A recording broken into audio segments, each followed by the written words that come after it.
These are screen recordings, screen snapshots. What do you call it? Not screen snapshots, screenshots. You can show some age there. Screenshots. This is from when Tim Dawson and I went fishing a couple weeks ago. Now, what is this?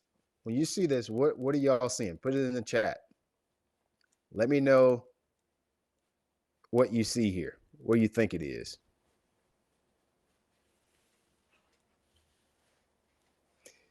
I'm gonna give you a little hint. It's written in the top left-hand corner. Where you're looking right there is a road bed. You see the screen to your right? This is a road bed.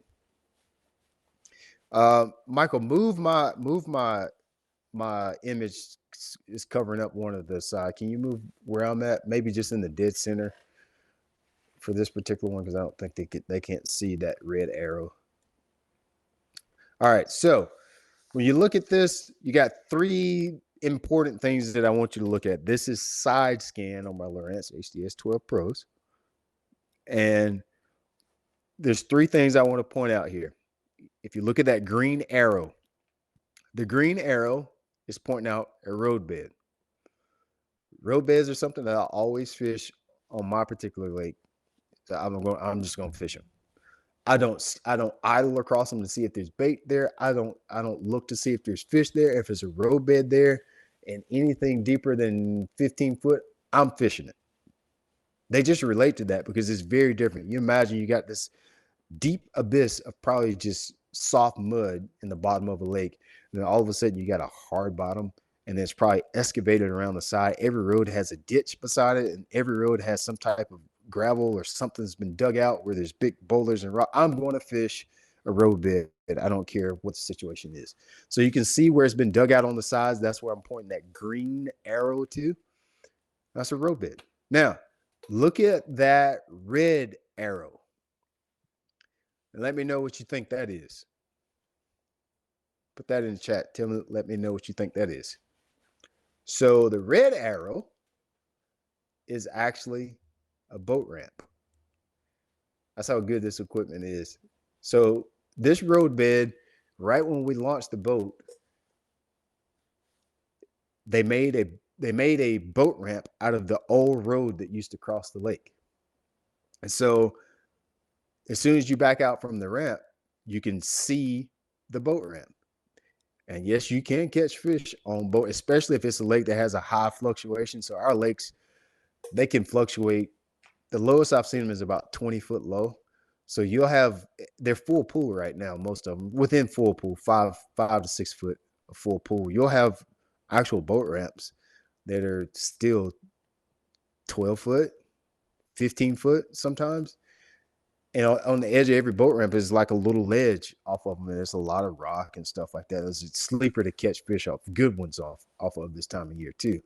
But you can see, that just gives you an idea. The reason I use the screenshot is it gives you a good hard image, a good clean return on what things look like underwater. So I know that's going to be the biggest struggle for a lot of you. You don't know what you're looking at.